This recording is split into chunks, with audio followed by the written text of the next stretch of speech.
Hello, everyone, and welcome to Why Distance Learning, the podcast that challenges misconceptions about live virtual education. Hosted by three seasoned distance learning professionals, myself, Allison, and Tammy. Hello, ladies. Hi. We bring you real stories, expert insights, and research-backed strategies that uncover the true impact of distance learning in today's world. And today, what we're going to be talking about is the idea that for some students, the physical classroom isn't just challenging, it's overwhelming. The rigid structure, the sensory input, the one-size-fits-all approach, it may leave many feeling disconnected, anxious, unable to thrive. Parents of neurodivergent children often ask, what if my child simply can't succeed in a traditional school? Are neurodivergent students being left behind in virtual learning? Is that even an option? And we will address those questions through the experience of Kate Longworth, CEO and founder of Gaia Learning, a global online school for neurodivergent children. Welcome to the podcast, Kate.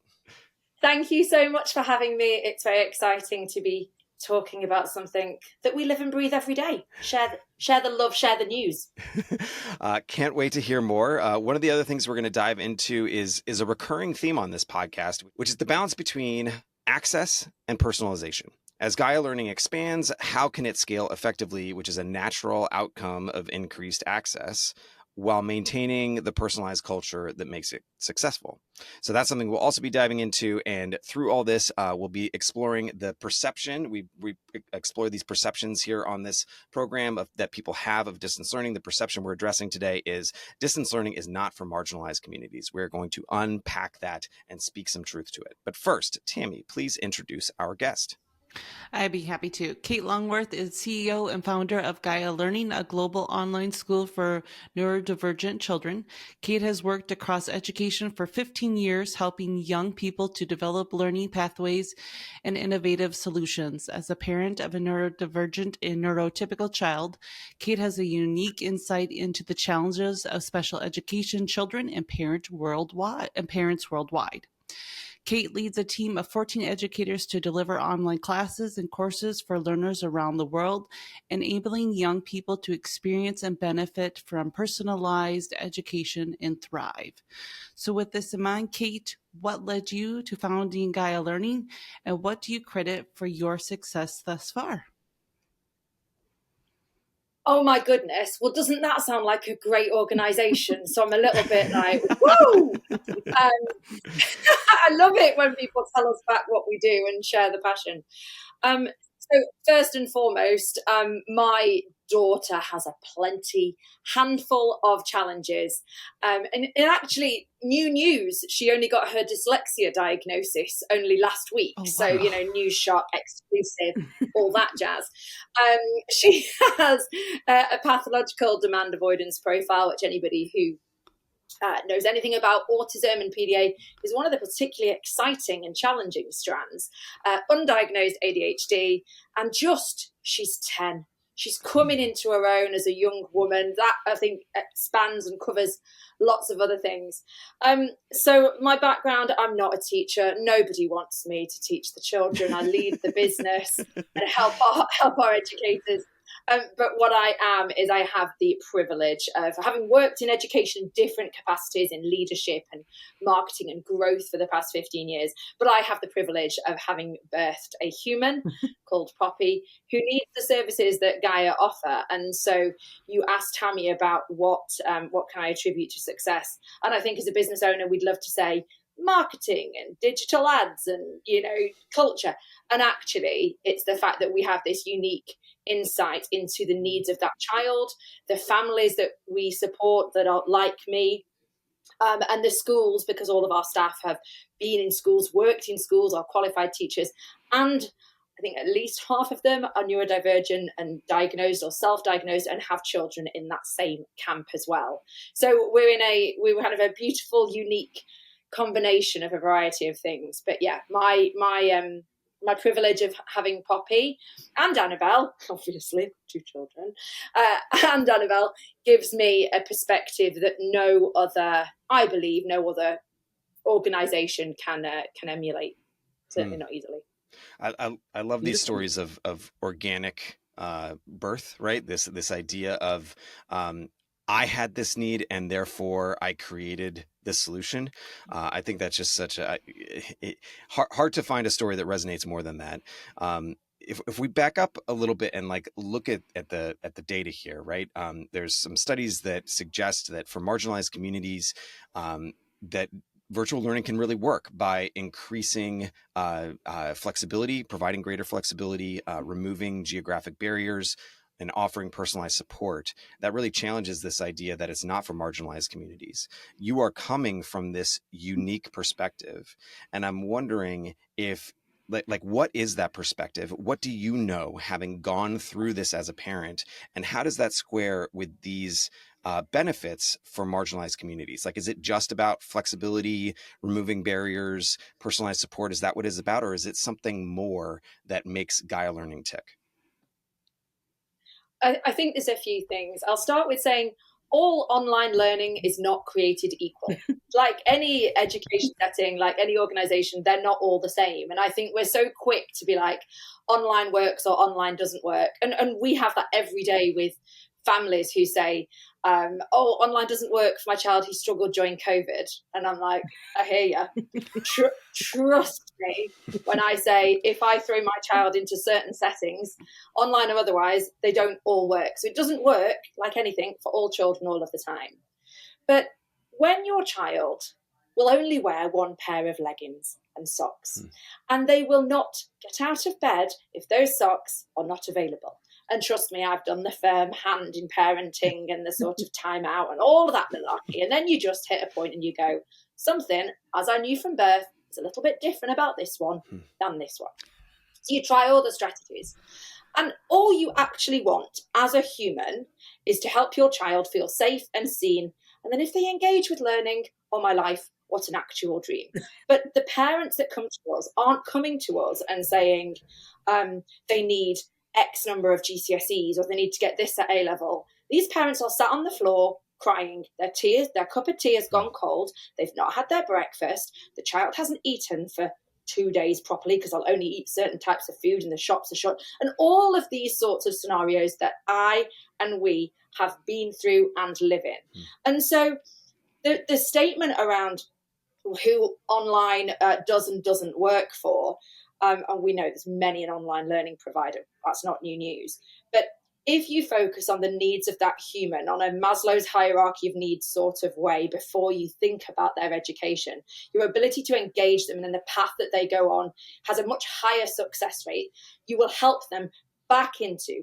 Our journey is to help them back into, like a little sparrow, off you go, back into an educational setting where they can kick a ball with their mates, they can climb a tree, they can play netball at lunchtime, they can moan about each other, 10-year-old right and a 12-year-old, I know how girls bitch, all of that jazz. I want that for them. And so it's about appropriateness. I don't know if you can say bitch in America or on a podcast. You can. Great.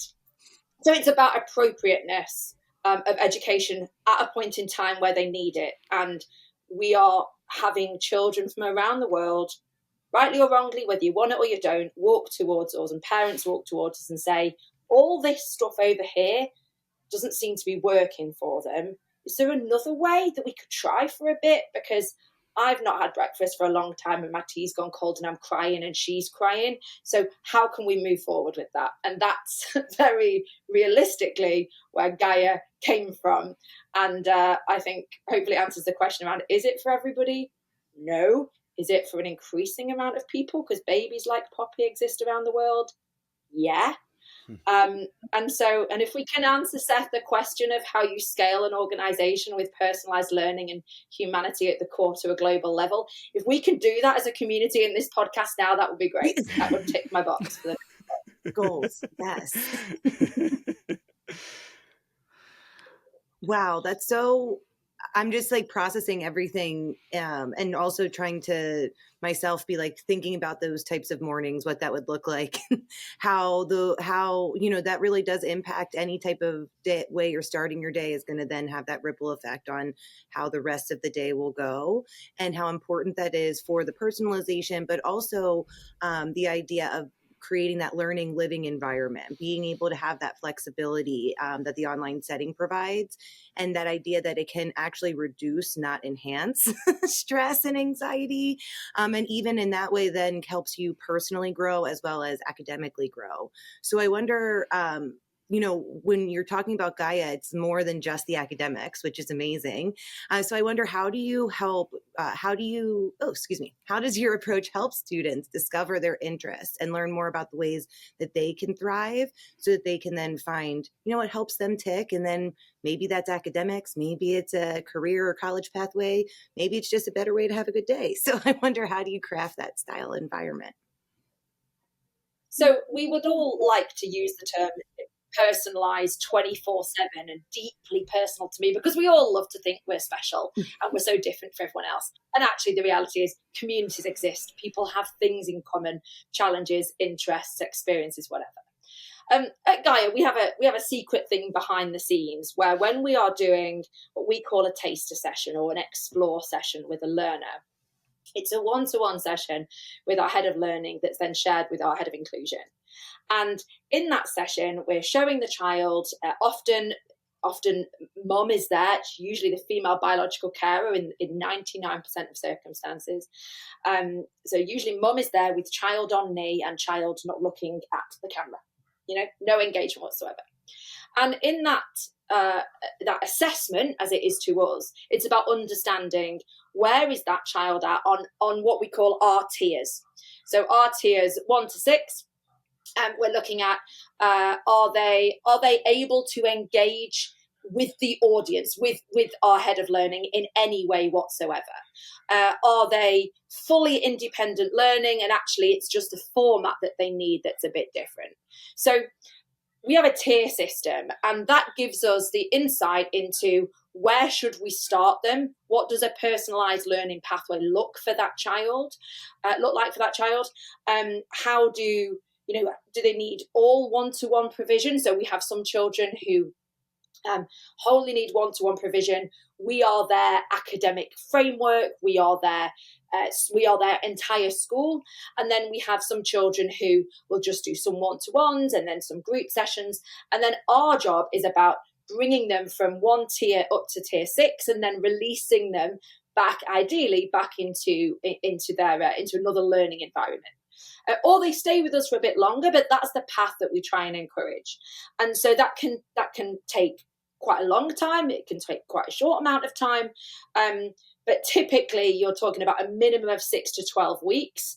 And then they will move on to another setting, and then we'll stay with them whilst they move on. So the creation of that pathway comes down to the experience of our team right from the beginning, having that first interaction with Niki, our head of learning, that is then emulated in all of the sessions that the educators have with that child. Huh. So is I'm interested about this tier system that you have. Is the tier linear? Like, do they go from 1 to 2 to 3 to 4 to 5 to 6?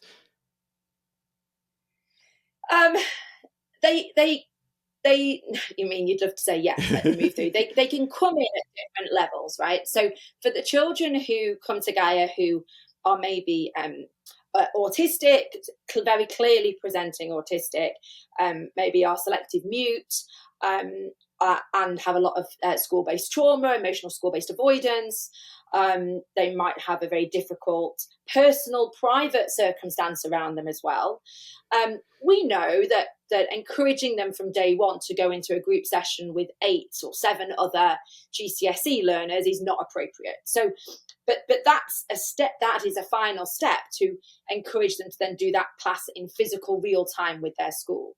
So we've kind of created, and it's a bit of just a thing we do. We don't share it with the world. We've kind of created our own linear pathways through tiers 1 to 6 that have certain learner behaviours associated with them, not diagnoses, but things that we expect to see. And again, not academic either, but the sorts of things we would expect for that learner to present with in a learning setting.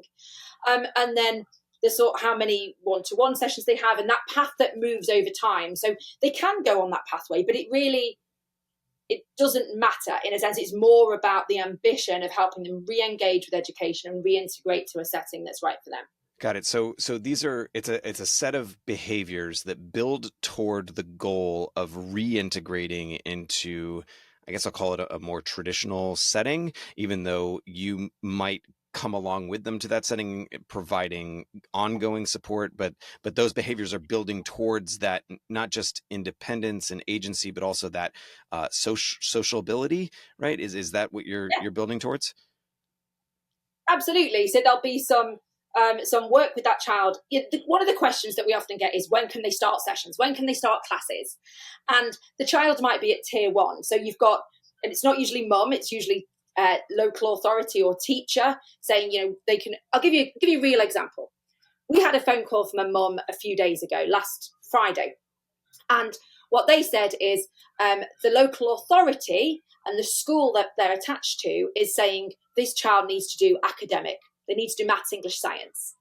And that child has got a lot of school-based avoidance, a lot of trauma, has recently had an autism diagnosis. And mum is going, I just want them to have something. Please don't try and force them to do maths, however you do it in a traditional way or whatever. Please don't force them to do that. Can you do interest-based stuff with them? They're really into Formula One and STEM subjects. So can you just do some interest-based stuff with them? And if we tell them it's academic, then that's fine. But we need to build some trust with this child. So we'll do interest-based stuff first. Then we'll have some interest-based merging into academic.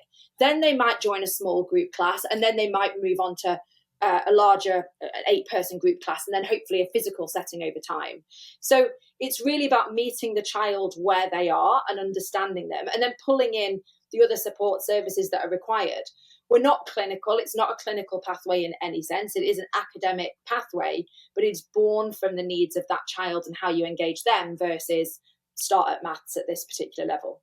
And so is the emotional safety piece, is that kind of implied here, that you're essentially like, because I know that this is part of your approach, right? Is to make sure that these students feel safe and able to engage socially, to engage with your professionals, to engage with their peers. Is the fact that you are placing them into appropriate situations where the social and academic load is limited less and less as they go up the tiers, is that the emotional safety piece? Excuse me. Or is there more to it than that? And because I imagine there's, like, being a parent yourself, there's probably a lot of little things that are done here and there that provide that essential piece. And we are and will always be on a learning curve around that, right? Because you're trying to build trust is actually what you're trying to do. So somebody feels emotionally safe. So as the leader of this organization, your brand, that what everything about Gaia Learning comes from my understanding and my relationship with my daughter, and how you emulate that relationship and that safety through education with our team and the relationship with parents, and that trust relationship that you forge.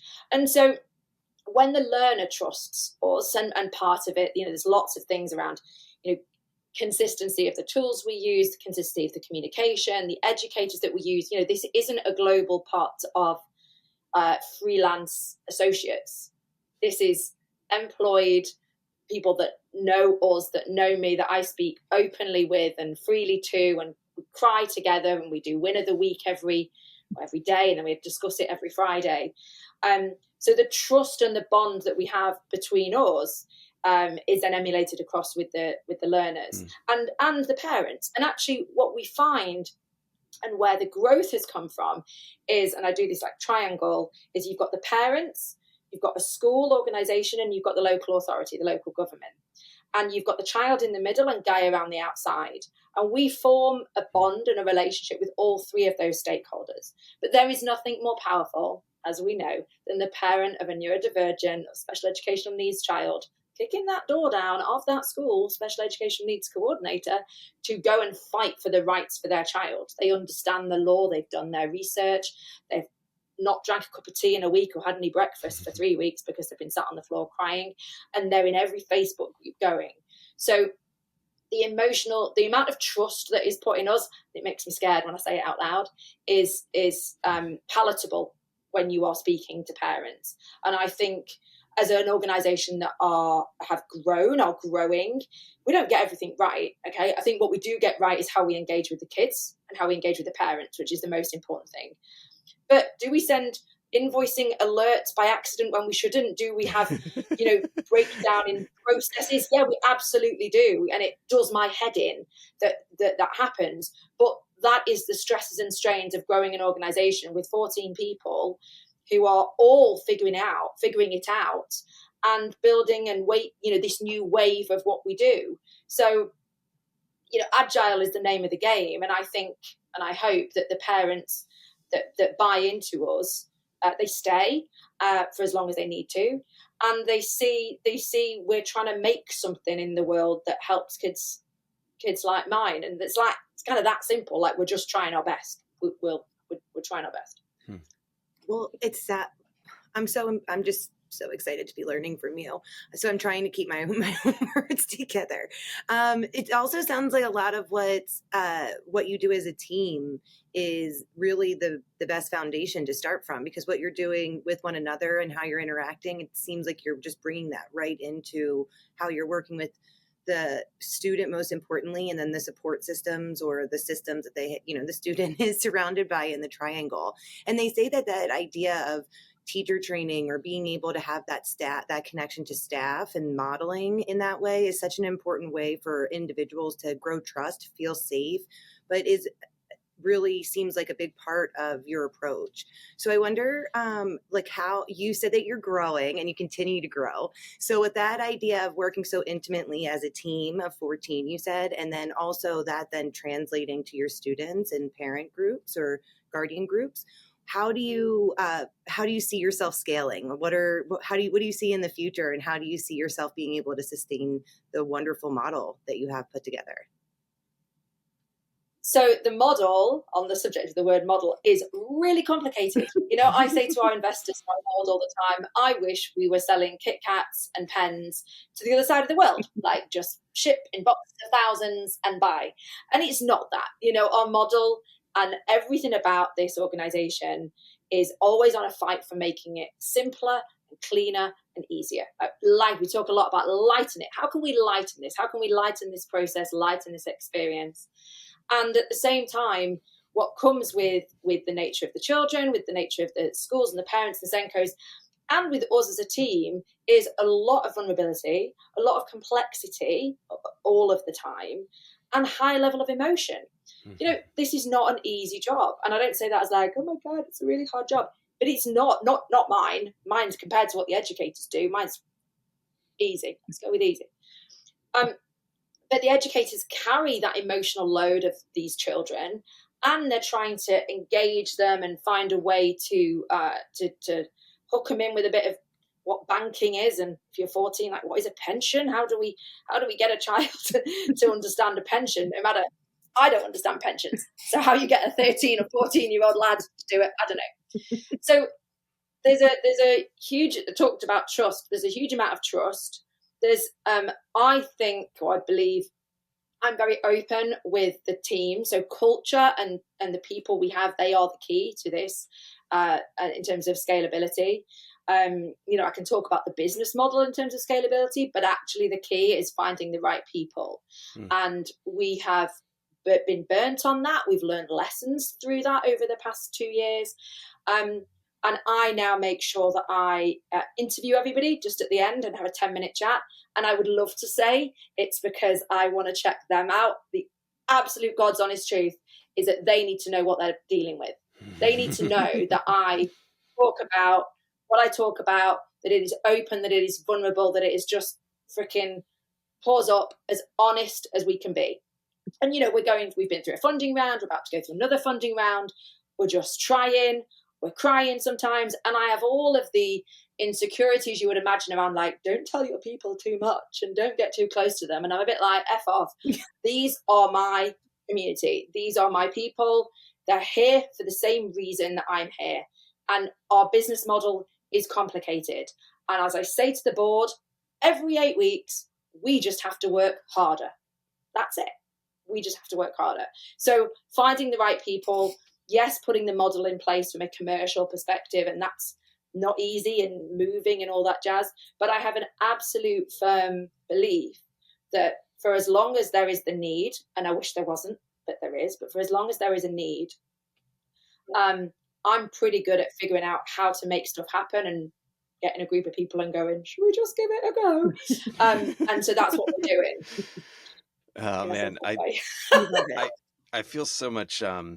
There's so many parallels between your experience and my experience running a company, and I love everything that you've learned thus far. It is all about bringing on good people, and it's about, what I hear in your story is building systems and simplifying them, but retaining that flexibility and keeping that like intuitive piece, right? That like you're operating in a dynamic social system, and so things are going to shift and change, and you just have to be vulnerable and authentic and honest in order to be able to navigate that in a way that brings you to a place that's consistent with your values, which is the thing that anchors you from the beginning. And I hear that in spades throughout your story.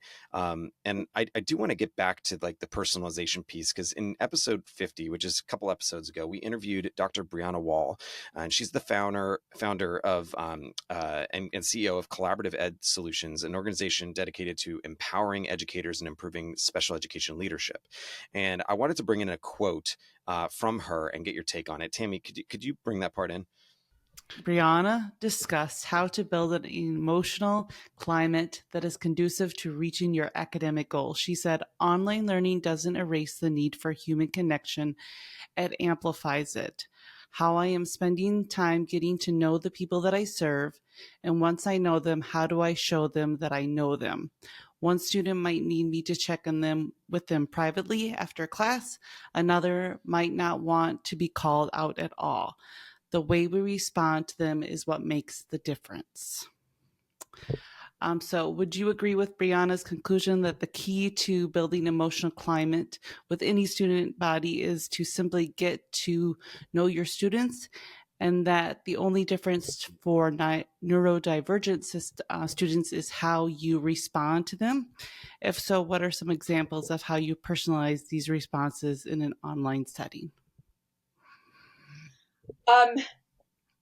I would love to say it's as simple as getting to know the student.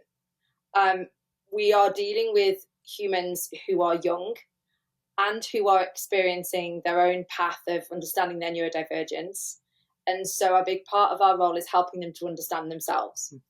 And so helping them to help themselves is the starting point. And getting to know them, and we have systems that help us do that in terms of taking notes from forms and things that have been completed, and we have a lot of notes on our systems about the families that we're working with, and how you respond to them. I mean, oh my goodness, yes, you mentioned the word student might not want to be called out, and there's like a deep trigger. There's lots of things we're asked at Gaia, and one of the things we're asked is about reward and recognition for those kids. And we're often asked about, can my child at school might ask us, or a family, can my child just come and do a couple of classes to see how they get on? Right. And as a business person, I'm like, I'd love that. Just pop in, see how you get on, sign up, and we'll see you on Monday, right? It doesn't work like that at all. You've got these kids who are the most beautiful, creative humans in the history, and they're on their path to becoming so. And on that journey, they are building a relationship with each other online and starting to, chat online. But some of these children are, before, when I said they're sat on mum's knee and mum has got their arms around their waist and the child is slowly taking over the laptop and mum's moving away. You can't just throw in another human into that dynamic. That rocks the apple cart completely. So it is about how you respond to them, and it certainly is about how you get to know them. And it is about understanding their neurodivergence, because you will know things that they don't know about themselves yet. They don't understand why they're triggered in a certain way. They often don't have the words. We don't as humans a lot of the time. They don't have the words to articulate why something has pissed them off or made them angry or made them sad. And it's another layer as an educator or a facilitator, really, is what I would say, who happen to be qualified in all of these fields. It's another layer. So helping them understand themselves to then learn how they learn and how their brain works. And then the dimensions of that are how you get to know them up front, how their interests, their likes, all of that sort of stuff, their background, their emotional state of play when they come into you, the things that have happened in their life, maybe that morning, circumstances around them. So it really does, I think, Seth, you said, the sort of social, emotional, educational, line that we are weaving, we are figuring it out. This is not something that I think is really being done elsewhere. But with the objective of, do you feel safe? Do you feel seen? Are you willing to try to go to Scouts? This is a huge achievement for us when one of our children said, hood up, camera off, audio off, just using chat, then would use the virtual classroom more, then camera on, then audio on, then hoodie off, then showed us his pets that he got for his birthday. And then Mum said he's willing to try to go to Scouts. And if you think about the tier 1 to tier 6 example from earlier, they're moving from tier 1 into tier 3. We're trying to get them into some group classes because we want the social, emotional stuff as well. And they're getting there. So there's the how you respond to them, but with an understanding that they don't understand themselves yet. And that's not easy. That's not mass, groups of tutors teaching maths online. That's not this. And so again, if we can figure out how to scale this, I've got some ideas. How to scale this globally in multiple time zones. I think, Alison, we just need really good people. Really good people. We've got everything else sorted. So do I agree? Yeah. Is the devil in the detail? Yeah. Well, probably a rubbish answer that. Well, and I love the addition that they may not know themselves, and you may need to bring some of that expertise as the adult in the room, as the trained person, to understand their diagnosis, to understand their lack of diagnosis in different ways, and know what some of the best practices are there, and try some of them out. Right? They're not necessarily going to be able to ask you for those. I do want to ask you a question that we ask all of our guests here on the program. We talk about distance learning as an enabler of opportunity, and there is a moment with people that live in this world where all of a sudden they realize, wow, this is exactly what I thought this could do, and check out this beautiful golden moment. And I'm wondering if you can tell us a story, Kate Longworth. What is your golden moment in distance learning? I received an email on Friday at about 7:00 from a parent of a learner who has been with us since September. And the title of the email was X is leaving Gaia Learning. I thought, hello, clickbait, that's wonderful. Woo! Let's go in, let's have a look at that. And it was a flood of compliments, and this is not the only one, we've got plenty of these. A flood of compliments, and the best part of the email was that this child won't be coming to do a second academic year with Gaia because we have given her the skills and the tools and the confidence to go into mainstream school. And she has had a year out with Gaia and she's loved it, and she's an advocate and we love her. And she's got the courage in every sense to go, I've done that, I've taken what I need from that, and now I'm going to go and do this. And it flipping, without swearing, made me glug my wine a bit faster with joy, because that is the definition of why we are here. Because I know that child's story when they started, and I have an understanding of where they are now, and they'll stay with us till July, and then they'll go into school, and that's great.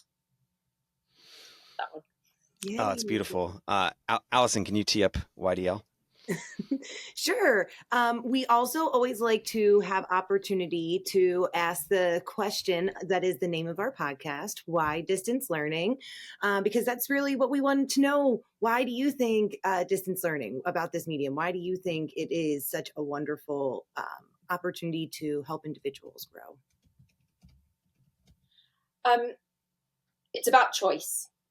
It's about empowering that child and that family to have choice. And what my daughter says is that every school should have a Gaia. Every school should have an online learning partner that that child can go to get continuity of emotional regulation and re-engagement and academic and emotional respite to help them resettle and re-engage. We all go to therapy. We all have different things in our lives that help us re-engage and resettle. And so that's her beautiful take on it. And so I think it's about providing choice and appropriateness at the point when it's needed, and how you do that. I think the new world that we're moving into is how you do that synonymously, when you can have online and offline, and respecting the roles that all of these different types of education play.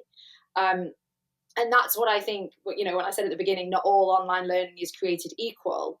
I think it has a space for everyone in some capacity. It's the extent to which you use it and you need it. And we just happen to offer it for the children who need it most and are in some of the most difficult circumstances. But I certainly don't want them to stay with it forever. I want them to use it when they need it. Mm. Ah, beautiful. Well, Kate, thank you so much for being here, for sharing your story, for sharing the amazing work that you're doing at Gaia Learning. Our last question for you: where can our listeners find your work on the internet? Yes, you can go to GaiaLearning.co.uk, which is GAIA. Might even say it on my jumper. Oh, it does! Yeah. I actually was going to ask, where does the name Gaia come from? The Earth systems theory that if you put the power back into the planet, it will resettle and it will self-regulate. And so if you empower the learners and help them to understand themselves, that they will learn what they need to learn, and they can do peer learning and all of that sort of stuff. And it's obviously Earth, and we work in a few countries now. So. You are speaking Allison's language right there. Oh my gosh, yes. I was like, oh my gosh, I was thinking of a fairy that is in a specific novel. But yes, just as much, it's just exciting your work. So. Awesome. Well, thank you so much again for being here. For our listeners, please do check the show notes. You can go to cilc.org/podcast for those and for information about all of our other episodes. Thank you, as always, to our editor, Lucas Salazar. If you'd like to support the podcast, please do rate it, leave us a review, tell a friend, follow us. And if you're curious about the realities behind the perceptions of distance learning, stay tuned to the voices we highlight on this podcast.